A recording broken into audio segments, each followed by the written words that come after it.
Hello friends, good morning. आज मैं बताने वाला हूँ कि आपका अगर आपके पास 1 लाख रुपए है तो आपको कहाँ इन्वेस्ट करना चाहिए। क्योंकि अगर देखा जाए तो फिर एफडी में 5 to 6% ही का अभी बैंक्स दे रहे हैं, जो कि इन्फ्लेशन रेट से भी बहुत कम है। तो आपका पैसा ग्रो नहीं हो रहा है, आपका पैसा और घट रहा है। अगर आप बैंक में रखते हो तो आपका पैसा और घट रहा है।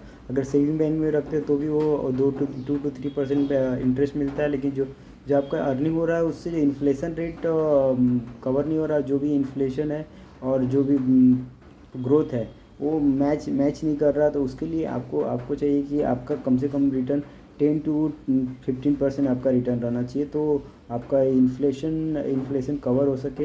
क्योंकि एवरी ईयर इन्फ्लेशन देखा जाए तो 6% से बढ़ रहा है।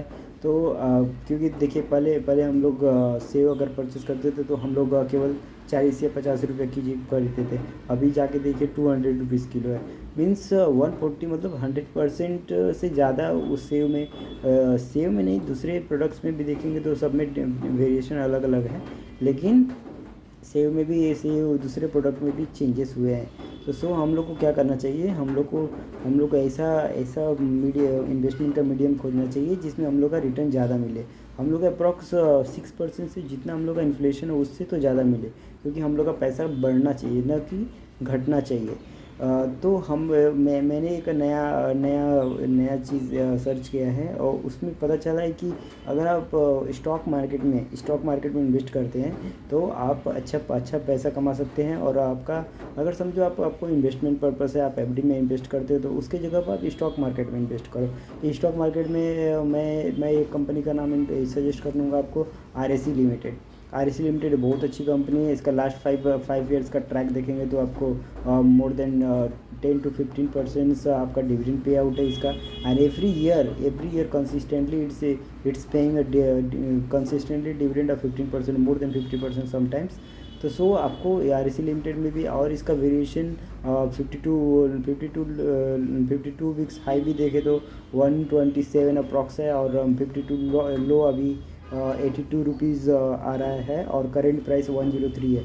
तो आप इस कंपनी में इन्वेस्ट कर सकते हो। और आपका डिविडेंड आप अगर समझो कि लो प्राइस पर ले सकते हो, और आप क्या कर सकते हो कि उसमें इन्वेस्ट कर सकते हो। आप जो कि आप समझो 1 लाख रुपये इन्वेस्ट किए तो आपको ईयरली में 15,000, every year you are getting 15,000 dividend from one company. This is very good now. Then you can invest in this company, because I think this is the, and you should search the way in which you can you can increase your investment value, or whatever your money you have.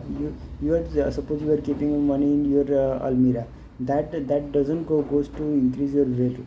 क्यों? Because समझो कि अगर कोई बंदा है, अगर 20 साल पहले अपना सोना या चांदी कुछ भी अपने घर में रखा है और उसको कहीं दूसरी जगह इन्वेस्ट नहीं किया है, तो उसका वैल्यू वो उसका सोने का वैल्यू तो इंक्रीज हो रहा है। सोने का वैल्यू हमेशा इंक्रीज होते रहता है।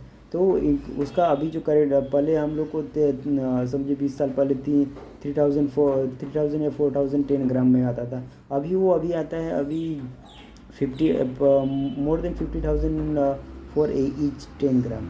तो इसके बारे में सोचना चाहिए। और समझो कि अगर मैंने क्या किया, 10 साल पहले 1 लाख रुपये अपने अलमीरा में रख दिया था, तो वो उसका पैसा ग्रो नहीं होने वाला है।